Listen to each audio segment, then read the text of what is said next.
नाज़रीन, रुपया पैसा में आपको खुशामदीद कहते हैं। मैं हूं अली नासिर। आज जिस मौजू के ऊपर हमने गुफ्तगू करनी है वो है मुल्क में शदीद तरीन गैस का बहरान, इसके साथ साथ पाकिस्तान में इंफ्रास्ट्रक्चर की कमी, और इसके साथ जोड़ के गुफ्तगू करेंगे इस मिनी बजट के असरात पर भी। लेकिन मेरे ख्याल ज़्यादा फोकस जो है वो गैस की किल्लत पे करेंगे, इंफ्रास्ट्रक्चर की कमी पर करेंगे और अपने फाजिल मेहमान को कुछ मुबारकबादें भी देंगे, क्योंकि कराची में बहुत बड़ा जो है मेगा प्रोजेक्ट लग गया है। अब 40 बसें चलेंगी जो कि तकरीबन 2.5 करोड़ की आबादी के लिए ट्रांसपोर्ट मुहैया करेंगी और कराची के सारे ट्रांसपोर्ट के मसाइल ऐसे हल हो जाएंगे। नाज़रीन, असल में बात कुछ ऐसी है कि हम हमेशा करते हैं टू लिटल टू लेट और many a times it's ineffective also. लेकिन एनीवे आई एम हैप्पी कि एक अच्छा काम तो हो गया कि कराची को ट्रांसपोर्ट मैकेनिज्म मिला। लेकिन मैं आपको वैसे बताना चाहता हूँ कि कराची मास ट्रांजिट एक बहुत बड़ा प्रोजेक्ट है जिसका आगाज़ बहुत पहले हो चुका था, लेकिन भुट्टो साहब ने इसमें जान डाली। अब आपको भुट्टो साहब की सियासत से इत्तेफाक हो या इख्तिलाफ हो, जुल्फ़िकार अली भुट्टो साहब की बात कर, तो उन्होंने इसको मॉडर्न तर्ज के ऊपर वेस्टर्न कंट्रीज़ की तरह, इनफैक्ट लंदन की तर्ज पर अंडरग्राउंड बनाने की भी बात की। कराची शहर की बात हो रही है उसके लिए। अनफॉर्चुनेटली वो प्रोजेक्ट कभी किक ऑफ ही नहीं हो सका और फिर वो मुस्तकिल तातुल का शिकार रहा। फिर कराची सर्कुलर रेलवे के पीछे पड़ गए, बोला कराची सर्कुलर रेलवे के ज़रिए कराची के मसाइल हल कर देंगे। फिर कराची सर्कुलर रेलवे के ऊपर पॉन्डर करते रहे। कुछ लोग नॉस्टैल्जिक होते हैं, लाइब्रेरियों का रुख कीजिए, ट्रेनों का रुख कीजिए, खैर उसके ऊपर जनाब वही लाठी पीटते रहे। वो कराची सर्कुलर रेलवे कितना रिवाइव हुआ, कितना रिवाइव नहीं हुआ, और आजकल के दौर के अंदर कराची सर्कुलर रेलवे जैसा प्रोजेक्ट किसी असर का होगा भी या नहीं, मौसर होगा कि भी नहीं, क्योंकि आपको पता है कि कराची के बाहर भी पीर बाबा ने पड़ाव डाल दिया है। तो पीर बाबा के यहाँ किस तरह पहुँचेगी सर्कुलर रेलवे, वहाँ पर आपको पता है आगे आने वाले दिनों के अंदर कितनी आबादी आने वाली है। पीर बाबा जहाँ जाते हैं उसके इर्द गिर्द भी लोग जमा हो जाते हैं। समझ तो आप गए होंगे, पीर बाबा रेगिस्तान में भी पानी निकाल देते हैं, उन्होंने कराची में भी पानी अपने लिए किसी न किसी तरीके से दस्तयाब करवा दिया अपने लोगों के लिए, अपने कस्टमर्स के लिए। तो बात ऐसी है, बड़ी क्लियर कट आपको बता रहा हूँ कि अब आप जागें। फिर है इंफ्रास्ट्रक्चर का बहुत बुनियादी मसला है। इंफ्रास्ट्रक्चर का मसला कराची में बड़ा सीवियर है। मुशर्रफ साहब के दौर के अंदर काफ़ी इम्प्रूव हुआ। मुशर्रफ साहब दुबई में बैठे प्रोग्राम देख रहे होंगे, आजकल तो बिल्कुल फारिग रहते हैं। सर कुकिंग शुरू कर दें आप, वहाँ तो मक्खियाँ भी नहीं होती, मारेंगे क्या। खैर एनीवे, बात कुछ है, मुशर्रफ साहब कई बार प्रोग्राम देखते हैं असल में। तो बात कुछ ऐसी है कि उनके दौर में काम हुआ, ये एक फैक्ट है, रियलिटी है। कराची के लिए उन्होंने तामीर पाकिस्तान, तामीर कराची, पूरे पाकिस्तान के अंदर अच्छे इंफ्रास्ट्रक्चर प्रोजेक्ट्स हुए। नवाज शरीफ साहब ने भी बहुत प्रोजेक्ट्स किए, let's give him credit, he also watches the program and he is also planning to return to Pakistan. He has spoken to some people have spoken to him. लेकिन प्रोग्राम मेरा जो देखते हैं ना लोग, वही इस चीज़ों से महसूस हो सकते हैं, आम बंदे को इन चीज़ों की समझ नहीं आती। खैर, अब थोड़ा सा गैस के बहरान के मुतालिक बात कर लें। देखिए, काफ़ी दिनों से मैं तो कच्ची रोटियां खा रहा था, मैंने तो अपना अरेंजमेंट कर लिया, भाई मैंने गैस का सिलेंडर ले लिया। लेकिन उस गैस के सिलेंडर में जो गैस आती है, मैं वैसे आपको बता रहा हूँ, it's not like natural gas. मैं डोमेस्टिक यूज़र्स को बताना चाहता हूँ कि ये जो सिलेंडर वाली गैस है, it's not the same, it smells different. आपके पॉट्स को ये ज़्यादा ब्लैकन करेगी। अगर आप रोटी इस पर डायरेक्ट पकाएंगे तो भी जो है वो आप थोड़ी कलरेशन और स्मेल और फ्लेवर के अंदर चेंज देखेंगे। तो that is because these two things are relatively different, if not exactly different. खैर एनीवे, दूसरा ये है कि ऑप्शन इन्होंने बताया कंप्रेसर, लेकिन जैसे मैं आपको बता रहा था, मुझे भी बताया गया कि कंप्रेसर लगाना अलाउ नहीं है। मैंने पूरे कराची ने ऐसे लगा लिया जैसे बहुत सारी जगहों पर जो है इलीगल है बताया जा रहा। मुझे पेशकार बता रहे हैं जुर्माना 1 लाख रुपए का, वरना पता नहीं सलाह मशवरा भी दे देते हैं ना आजकल, पता नहीं लगता, फिर बाद में पता लगता है कि तो भाई ये तो नाजायज़ है, वरना मैं आपको मशवरा दे देता। हम गैस सिलेंडर लगा लें, हाँ उसमें ज़्यादा से ज़्यादा ये है कि धमाका हो जाए। अच्छा नहीं, वो बताने की नहीं हो रही, 1 लाख रुपए जुर्माने की हो रही। यार छोड़ो यार, जाने दो, क्या प्लानिंग, जीरो प्लानिंग। फिर लोग कहते हैं कि यार अली भाई आप घसीटते ज़्यादा मारते कम है। जब आपकी प्लानिंग ही नहीं है तो फिर मैं आपको क्या बोलूँ। एक डेंजरस सिलेंडर को लाकर आप घर में रख रहे हैं जहाँ पे बच्चे हैं, जिसके लीकेज हो सकती है, जिसमें इतने सारे प्रॉब्लम्स हो सकते हैं, जिसके लिए नोजल चेंज करनी पड़ती है, वो ठीक है। हाँ एनीवे, सईद शफीक साहब मेरे साथ मौजूद हैं, साबिक सदर KCCI, कल सियासी तौर पर भी मुतहरिक हैं। वेलकम करता हूं सर आपको शो में, और मुबारकबाद पेश करता हूं कि पाकिस्तान के इस इंडस्ट्रियल हब यानी कराची में ट्रांसपोर्ट का बेहतरीन निज़ाम राइज हो चुका है। जनाब सईद शफीक साहब, आपको पता ही नहीं, आप मुबारकबाद के अहल हैं। हुकूमत को भी आप मुबारकबाद दें कि ग्रीन बस सर्विस शुरू हो चुकी है, और आप आगे देखिएगा कराची का मुस्तकबिल जो है वो बदल जाएगा, और हालात जो हैं बिल्कुल यकसर तब्दील हो जाएंगे। इन बसों के चलने से शहर के तमाम ट्रांसपोर्ट के मसाइल ख़त्म हो जाएंगे। जी सईद शफीक साहब। शुक्रिया, आप मोहब्बत करते हैं, बुलाते हैं अपने प्रोग्रामों में, आपकी मेहरबानी है। ये 8 साल की मेहनत के बाद 40 बसें यकीनन बहुत बड़ा तोहफ़ा है कराची के लिए, और इसमें गुंजाइश 2.5 करोड़ लोगों की है जो इधर से उधर सफ़र कर सकते हैं आसानी से, और 2.5 करोड़ कराची के लोग जो हैं उनको ये सहूलत मैसर होगी। तो बड़ा शुक्रगुजार हूँ मैं उन अदवार का भी जिसमें ये शुरू हुआ, और आज की हुकूमत का भी, कि बहुत बड़ी एक फैसिलिटी कराची के शहरियों को जो है तोहफे में दी है। बदकिस्मत हैं हम, बदकिस्मत है कराची ख़ास तौर पे, कि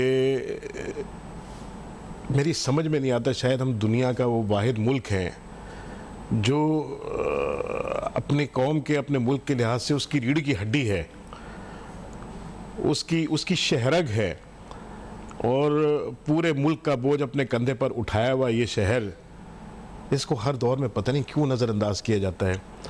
मैं बहुत सोचता था इन सब चीज़ों पे, इन सब बातों के ऊपर, तो मुझे जो अपना एक जो पॉलिटिकल इंफ्रास्ट्रक्चर है आपका, उस पर जब निगाह जाती है मेरी, तो बहुत माजरत के साथ, हो सकता है मुझसे आप भी इत्तेफाक न करें, हो सकता है बेशुमार नाजरीन जो इस प्रोग्राम को देख रहे हैं वो भी इत्तेफाक न करें, मेरी अपनी सोच है, हमारे मुल्क की सियासत अब लिसानियत पर बेस करती है। अब कौम और ज़बान पर जो है ना, वो हम एक कौम अगर होते तो हम बहुत सारी मिसालें और बहुत सारी एग्जांपल्स आपको मिसाल के तौर पे। लेकिन आप एक चीज़ माने, तहरीक इंसाफ जो है मुल्कगीर पार्टी है, कराची की सबसे बड़ी सियासी जमात है, सिंध में भी अपोजिशन की सबसे बड़ी सियासी जमात है, खैबर पख्तूनख्वा के अंदर भी मौजूद है, बलूचिस्तान में भी मौजूद है, पंजाब में भी मौजूद है, और वज़ीर आज़म इमरान खान साहब ने इंसानियत की कभी बात नहीं की। आप शायद भूल गए कि जिस इलेक्शन में कराची से PTI जीती है, उस इलेक्शन में मैं भी कॉन्टेस्ट कर रहा था, तो बहुत सारे हक़ाइक़ मेरे पास मौजूद हैं, मगर मैं उनका तज़किरा आपके चैनल पे बैठ के कर नहीं सकता। मैं आपको तो मैं आपकी बात खामोशी से मान लेता हूँ कि PTI इस वक्त कराची की सबसे बड़ी जमात है। आपने कहा, मैंने मान लिया, बस इसी में आफियत आपकी भी है, मेरी भी है। मैं आपको सलाह मशवरा देता हूँ, मेरा मशवरा आप गौर से, संजीदगी से लीजिएगा। आप मेन स्ट्रीम कोई पार्टी ज्वाइन करें और दोनों हाथों से मुल्क की खिदमत करें। समझ गए आप? नहीं समझे? जी, मैं आपको बता रहा हूं, आप ये काम करें मुल्क के अंदर। आप ये जो कहते हैं ना, बहुत मैं सोच रहा हूं कराची शहर के हालात कैसे ठीक हो जाएंगे, तरीकाकार ये, इस मुल्क के अंदर अगर आपने कामयाब रहना है, मेन स्ट्रीम पार्टियां जो हैं ये 3, इनको ज्वाइन करें और दोनों हाथों से मुल्क की खिदमत करें। आप समझ गए ना? अली, हम बहुत प्रोपेगेंडा करते हैं, बहुत चर्चा करते हैं कि हम जिंदा कौम हैं, हम पाइंदा कौम हैं, हम सब की है पहचान, हम सब का पाकिस्तान। इसकी अजीमुशान मिसाल आपने चंद दिन पहले देखी कि कितने लोग सड़कों पर अपनी ज़िंदगी हार गए। उनको पानी की बोतल बेचने वाले ने 1,000 रुपये की पानी की बोतल बेची। जो फैसिलिटीज़ प्रोवाइड कर सकते थे वो पता नहीं कहाँ सो रहे थे, और लोग अपनी ज़िंदगियाँ जो है वो सड़कों पर गंवा रहे थे। उसूलन दिखाना नहीं चाहिए, मगर जो वीडियो क्लिप्स आए उनमें उन मासूम बच्चों को भी देखा जिनके मुंह खुले हुए थे और उनको सांस नहीं आया, और दम घुटने से वो अपनी ज़िंदगी की बाजी हार गए। मगर शायद ये भी ऐसे ही वाक़या होगा कि 2-4-6 दिन में, 2-4 हफ्तों में हमारे जहन से महव हो जाएगा, हम निकल जाएंगे, हम भूल जाएंगे। अगर आप सच्चे पाकिस्तानी हैं, मैं आपको गारंटी दे रहा हूं, भूल जाएंगे। हम सच्चे पाकिस्तानी अगर हैं तो हमें अपना कौम का दर्द दिल में लेके चलना पड़ेगा। हमारी कौम अब कौम नहीं रही, अब एक हुजूम हो गया है, और उसमें ये दोनों हाथों वाली बात जो आप कह रहे हैं ना, तो अब सबकी प्रायोरिटीज़ जो है ना वो चेंज हो गई हैं। मैं इज्तिमाई सोच से अब इज्तनाब करता हूँ, इनफरादी सोच पर मेरा फोकस है कि मैं अपनी ज़ात के लिए जो कुछ कर सकता हूँ वो मैं करूँ। तो यही पॉलिसी है भाड़ में जाए पाकिस्तान सब, भाड़ में जाए सब। तो मेरे और आपके ऊपर, ख़ास तौर पे आपके ऊपर, क्योंकि आप जिस जगह बैठे हैं यहाँ से माशरे की बहुत ज़्यादा इस्लाह हो सकती है। हमें वो जज्बा कौमियत का जो है उसको दोबारा जगाना पड़ेगा। हमारे जो ज़मीर सो गए हैं उनको बेदार करना पड़ेगा, और हमें अगर तरक्की के रास्ते पर गामज़न होना है। आज कायदे आज़म ने पाकिस्तान इसलिए बनाया था कि 75 साल, हमारा 75वां साल है ये। 75 साल में आप देखें, जिस वक्त पाकिस्तान आज़ाद हुआ 3.5 रुपये का डॉलर था, आज 180 रुपये के करीब डॉलर चला गया है। तो क्यों था उस वक्त? क्या हम कोई बहुत बड़ी मईशत थे, इकॉनमी थे, हम क्या थे? आज रुपए की कदर में अगर कमी हुई है तो मईशत से और इनसे 180 रुपए का हुआ है। ये तो कह रहे हैं अच्छी चीज है। इसहाक डार बहुत बुरा आदमी किसी के था। कहने का, इसहाक डार बहुत बुरा आदमी था, उसने डॉलर को सस्ता रखा हुआ था। 180 रुपए का करके ये तो खुश हो रहे हैं, ये कह रहे हैं कि वो तो बड़े गलत काम कर रहा था, वो तो बहुत बुरा आदमी था। मैं भले ये कहता हूं कि इसहाक डार साहब ने बहुत गलतियां की होंगी, डॉलर की कदर को कम रखना ये इसहाक डार साहब की अचीवमेंट थी। अब जो भी बात है, लोगों को बुरा लगे अच्छा लगे, मैंने इसहाक डार साहब के ऊपर जितनी क्रिटिसिज्म की मैं आप बता नहीं सकता, लेकिन जो एक फैक्ट है वो फैक्ट है कि इसको, डॉलर की कदर को आप अगर जितना ज़्यादा आप इसको कंट्रोल में रखेंगे आपके मुल्क के लिए मुफीद है, because you are import oriented country. Let's take a short break, वापस आते हैं, गुफ्तगू जारी रखेंगे। Take a short break.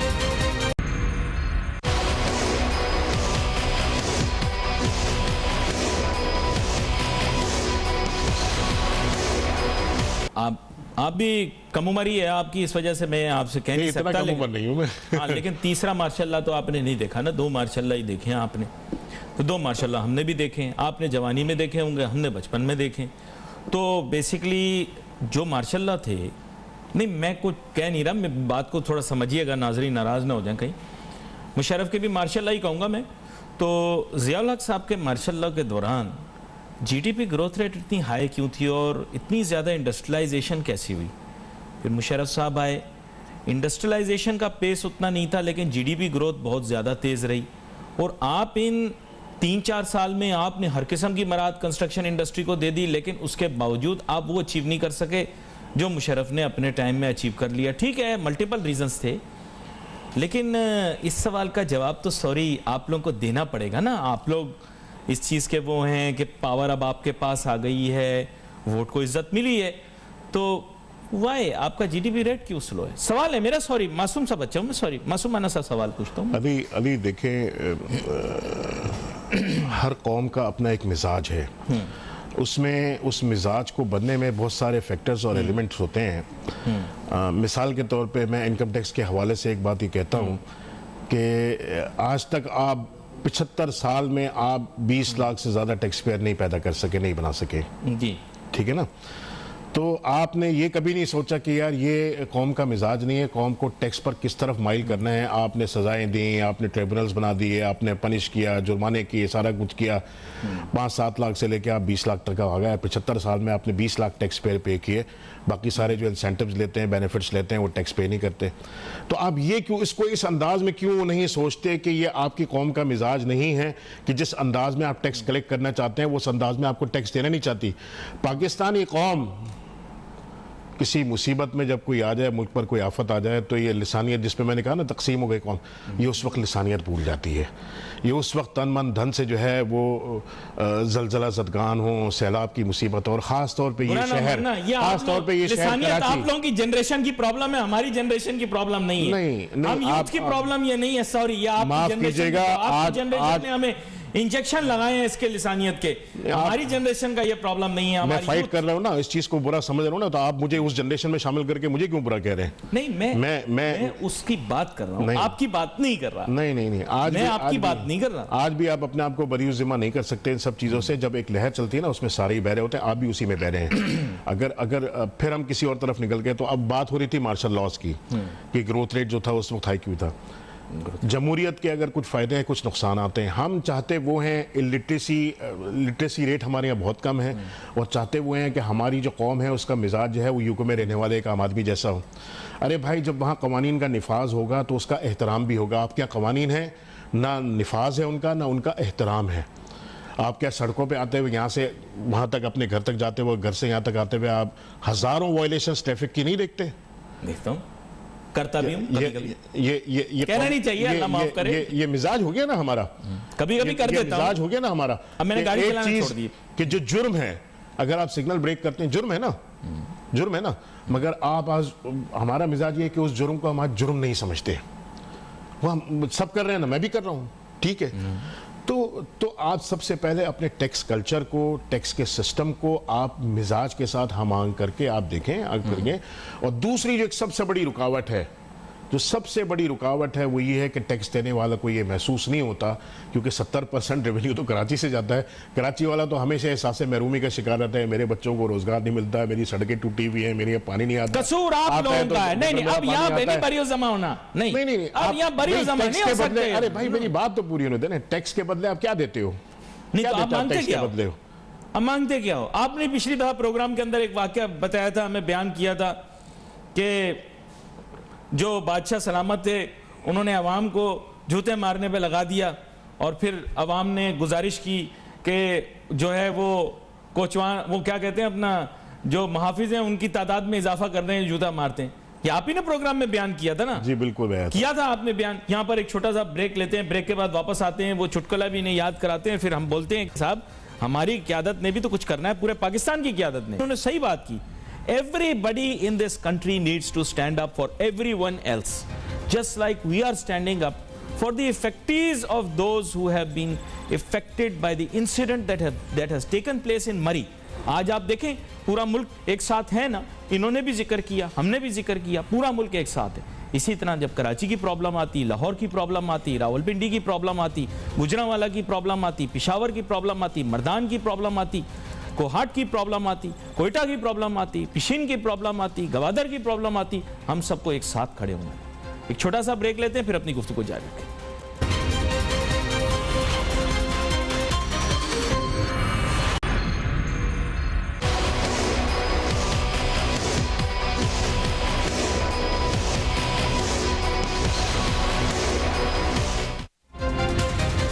नाजरीन welcome back after break. Saeed Shafiq साहब के साथ गुफ्तगू हो रही है, और ज़ाहिरी बात है इन्होंने बहुत सारी चीज़ें हमें बताई पाकिस्तान के पावर सेक्टर के मुतालिक, पाकिस्तान के एनर्जी शॉर्टेज के मुतालिक इन्होंने बताया, गैस की ये जो गैस का बहरान है इसको हल करने के लिए क्या क्या किया जा सकता था या क्या क्या गलतियाँ माजी में हुई, उनके मुतालिक भी इन्होंने बताया। मेरे ख्याल इसको कंक्लूड करते हुए, आगे चलते हुए मैं इनके सामने यही बात रखता हूँ कि पाकिस्तान का इकोनॉमिक फ्यूचर क्या लगता है? क्या सिर्फ और सिर्फ कंस्ट्रक्शन इंडस्ट्री को मराद देकर पाकिस्तान की इकोनॉमी को इम्प्रूव किया जा सकता है? कितनी एलाइड इंडस्ट्रीज हैं जिनको सपोर्ट किया जा सकता है? मार्शल लॉ का भी जिक्र हुआ जी सईद शफीक साहब, लेकिन अब इसके मुतालिक पावर पे पहले बात खत्म कर लेते हैं। जी पावर पे बात कर लें, कंक्लूड कर लें। तो अगर हम उस वक्त आज से 10 साल पहले अपना एक असेसमेंट करते हैं और ये देखते हैं कि ये बुरान 10 साल बाद पैदा होगा, तो हम ऑल्टरनेट एनर्जी के ऊपर जाते हैं, उस पर काम करते। दुनिया के बहुत सारे मुल्कों में, ममालिक में बिजली से भी खाना पकाया जाता है, बिजली से भी सनतें जो हैं वो की। अब बिजली की शॉर्टेज थी तो हमने उसको ऑल्टरनेट गैस को किया, और वो सारी गैस हमने इधर उधर झोंक दी, ज़ाया कर दी। आज आप कहते हैं कि अब ये बुरान रहेगा आपका, ये बुरान रहेगा आपका, आइंदा सर्दियाँ भी आपकी ऐसी ही गुजरेंगी, ये भी आप पहले से सोच लीजिए। अच्छे और नहीं बुरी खबरें बता रहे हैं, इसलिए नहीं बुरी खबरों की बात नहीं, जो रियलिटी है वो मेरे आपके कहने से या सोचने से नहीं बदलेगी। अगर आपको करनी थी प्लान, ये तो आप 10 साल पहले करते बोला है, थोड़ा सा सब्र करें, घबराएं नहीं, घबराना नहीं है। अरे भाई आपकी जेब में पैसे नहीं है, ये पाकिस्तानी गैस नहीं जो बगैर पैसे के आप निकालते थे और इस्तेमाल करते थे, ये इंपोर्टेड गैस है, इसके अगेंस्ट आपको डॉलर देने पड़ेंगे, डॉलर आपके पास है नहीं। आप IMF में चले गए, वहां जाने के बाद उनकी शराइत, आज सारे मुल्क में शोर मचा हुआ है, महंगाई का तूफान है। किस वजह से? आपकी गलत पॉलिसीज की वजह से। चाहे मैं इस हुकूमत को नहीं, वेस्ट के साथ आप लोगों ने बिगाड़ी, तकरीरें कर करके आप लोगों ने वेस्ट के साथ बिगाड़ी, हमने तो नहीं बोला। आप कह रहे हैं हम बड़े खुददार हैं, ये हैं वो हैं, उन्होंने सकरू कर दिया, उन्होंने बाजू मरोड़ दिया। अब पता लग गया, लफ्ज ये इस्तेमाल किया था, पीर बाबा ने मुझे सकरू कर रहे हैं, तो आप देख लें, आप सकरू कर रहे हैं वो लोग। आपके वजीर खजाना ने यह बात की है कि अमेरिका जो है वो बता रहा है भाई आपने, क्योंकि अमेरिका के साथ ताल्लुकात देखें, उनके बात कहने का तरीका यही था कि IMF सख्ती अमेरिका की वजह से कर रहा है। अब आप खुद ही समझ लो, खुद ही बिगाड़ रहे हो, फिर बोल रहे हो, आप लोग जज्बाती हो रहे हो, कह रहे हो हमारी अना ज्यादा बढ़ी है। अना बढ़ी है तो फिर खरीदो महंगी गैस, कच्ची रोटियां खाओ, मुश्किलात उठाओ, $180 पे पहुंच गए। मतलब पहुंचने वाला है या एक्चुअल सेंस के अंदर क्या कहते हैं आप? घरेलू गीजर पे पाबंदी लगा दें, 2 पैनल से, 2 सोलर के पैनल से, और ये सूरज सबके घर में जाता है। सोलर गीजर हमें सस्ता दे दें, ठीक है ना, जितने गैस का बिल गवर्नमेंट को आता है, चाहिए कि उस पे इंसेंटिव स्कीम पहले बनाएं, दे, ड्यूटी फ्री करें इन सब चीजों को, कि भाई आप पैनल नहीं बनाते, आपको पैनल इंपोर्ट करने हैं, आप ये सारी ड्यूटी फ्री और टैक्स फ्री करें, ठीक है ना, ठीक है, आप लोगों को प्रोवाइड करें, उसके लिए किसी तार की जरूरत नहीं है, किसी खंबे की जरूरत नहीं है, जहां आप हैं सूरज आपके घर में पहुंचता है, खुदा की दी हुई एक नेमत है, उस नेमत से फायदा उठाएं। तरक्की याफ्ता मुमालिक में सोलर गीजर चल रहे हैं, तो आप इसको एक प्रॉपर एक मैनेज करके आप इस बहरान से किसी हद तक निकल सकते हैं, और एक लॉन्ग टर्म प्लानिंग करें कि ऑल्टरनेटिव एनर्जी सोर्स के ऊपर आप जाएं, गैस की दरियाफ्त में आप लगाएं। इतना सूरज होता है, आप मुझे बताएं सोलर कुकर कहां है यहाँ? आपने सोलर कुकर क्या करवाया है? वो अमेरिकनों को एनर्जी की कोई शॉर्टेज है, वो सोलर कुकर पे काम कर रहे हैं, आप सोलर कुकर पे क्यों काम नहीं कर रहे? अच्छा, अब आप बाकी आपके जो दूसरे मामलात हैं उसकी तरफ, कौन सा था आपका दूसरा सवाल जो था इस पे? देखें, सवाल तो आपने खैर मुझे भुला ही दिए बीच में, लेकिन मैं आपको दोबारा से उस जानिब लेकर आता हूं। आपने बीच में जो बात की वो रह गई, अभी जरा उस पर आ जाए जरा। आपको मैंने कहा, आपने बोला बीच में, आपने दावा किया कि जी हम बोझ उठाते हैं और कराची शहर सारे बोझ उठाता है और ये करता है वो करता है, तो मैंने आप पे तोहमत लगाई, आपने उस चीज का जवाब नहीं दिया। मैंने कहा आप अपनी रेज वाइज करें ना, आप लोगों को ताजे सनतकारों को रेज वाइज करनी चाहिए। ये कहना काफी थोड़ी होता है हम 70% रेवेन्यू देते हैं। भैया आप 70% रेवेन्यू देते हैं तो अपनी बातें मनवाओ ना। होटल रेस्टोरेंट में आप जाते हो, आप अपनी मर्जी की डिश मंगवाते हो, अपनी मर्जी का मेन्यू में से ऑर्डर देते हो, वो सामने खड़े होकर आपको कहता है जी सर मैं अभी लाता हूं, सर गर्म करके, जी सर मैं गर्म करके लाता हूं। तो आप 70% रेवेन्यू दे रहे हो, तो ये काम तो आपका है ना कि आप कस्टमर हो, आप अपना बेनिफिट लो। क्या कहते हैं आप? कराची एक ऐसा शहर है जिसमें मुल्क के कोने कोने की नुमाइंदगी है, और सिर्फ ऐसा नहीं है कि एक ज़बान बोलने वाले यहाँ पर रहते हैं, यहाँ पे मुख्तलिफ ज़बानों के बोलने वाले लाखों की तादाद में रहते हैं। और ये बड़ी बदकिस्मती है कि जो भी हुकूमत बनती है, अब आपने लिसानियत पर मेरी बात ये की कि सबसे बड़ी पार्टी पीटीआई, तो आप कराची को इस बात का क्रेडिट नहीं देते, आपने इसको दूसरे अंदाज में तो ले लिया कि इस बात का क्रेडिट है। कराची ने लिसानियत को रिफ्यूज़ करके, मुस्तरद करके, और एक ऐसी पार्टी को वोट दिया जो कौमी धारे का दावा करती है। माफ़ कीजिएगा, आज तकरीबन 4 साल होने को हैं, क्या डिलीवर किया उस पार्टी ने कराची के लिए? सिर्फ वोट, हुकूमत बनाने के लिए क्या मिला कराची को? बहुत green bus service, green bus service बस आप दे सका इन्होंने करवाई है। देखें आप, उस पे भी तख्ती पे लड़ाई हो गई आप लोगों की, आपने तख्ती पे लड़ाइयां की हैं उसके ऊपर। ये हुकूमत की अचीवमेंट है, लेकिन आपने तख्ती पे लड़ाइयां, बहुत बड़ी अचीवमेंट है ये। 40 बसों में 2.5 करोड़ जो है ना कराची के लोग इसमें ट्रैवल करेंगे, और बस इससे सस्ती और अच्छी ट्रांसपोर्ट हमें मिल ही नहीं सकती थी। बहरहाल बदकिस्मत शहर है। K4 मंसूबा कहां तक पहुंचा? ऐसे ही पूछा मुझसे। नहीं, उसकी तो अमेंडमेंट ही नहीं खत्म होती एक के बाद दूसरी अमेंडमेंट हो, फिर उसके बाद उसमें तब्दीलियां। पीर बाबा ने पानी के रेट बढ़ा दिए, पता लगा आपको? मुझे इससे कोई गर्ज नहीं है। मैं आपको बता रहा हूँ, पीर बाबा ने पानी के रेट बढ़ा दिए। लोग मुझे बोल रहे थे, मैंने कहा रेगिस्तान में पानी निकाल लेगा, रेट कितने लेगा वो उसकी मर्जी। रेट बढ़ा भी दिए, मगर ये रेट उससे फिर भी कम है जो टैंकर से हम जाके शहर के वासी जो है वो टैंकर खरीद के, वो पानी खरीद के अपने घरों तक लेकर आते हैं, उससे फिर भी कम होंगे। अगर ये बदकिस्मती के इस मुल्क में, पता सब है, लेकिन आप बनते बोले इस शहर में जो पानी आता है, अगर वही पानी यहाँ मिल जाए, वो लाइनें तोड़ तोड़ के चोरी करके, मैं इंशाल्लाह आइंदा कोई प्रोग्राम होगा ना आपका, तो उसमें पूरी फिगर्स लेकर आऊंगा कि कराची वाले जो है वो पानी की मद में कितने पैसे रोज देते हैं, कराची वाले ये जो क्राइम्स होते हैं इस पर उनकी जेबों से कितने निकल जाते हैं। इंडिया वाले जो ना प्रोग्राम बहुत ज्यादा देखते हैं और ये खुश होते हैं कि यहाँ पे महंगा है। अरे भाई, तुम्हारे दिल्ली बंबई में भी यही हाल है। You are also facing the same problem. ये डीएनए आपका भी वही है, वही डीएनए यहां पर भी है। तो ये याद रखिएगा, ये पानी के इशू के ऊपर, ये अगर आप निकालेंगे पानी का इशू, पाकिस्तान, भाई हमें आपका भी पता है, आप लोग भी टैंकर पे ही चल रहे हो इंडिया में। हमारे प्रोग्राम की क्लिपें ले लेके अपने चैनलों पे चलाते हो। मैं आपको बता दूं, आप लोग भी यही इशू फेस कर रहे हो। अपने और हमारे प्रॉब्लम सॉल्व तब होंगे जब आप अमन की तरफ जाओगे। ये लड़ाई झगड़ों से और एक दूसरे को बुरा कहने से चीज नहीं ठीक होगी।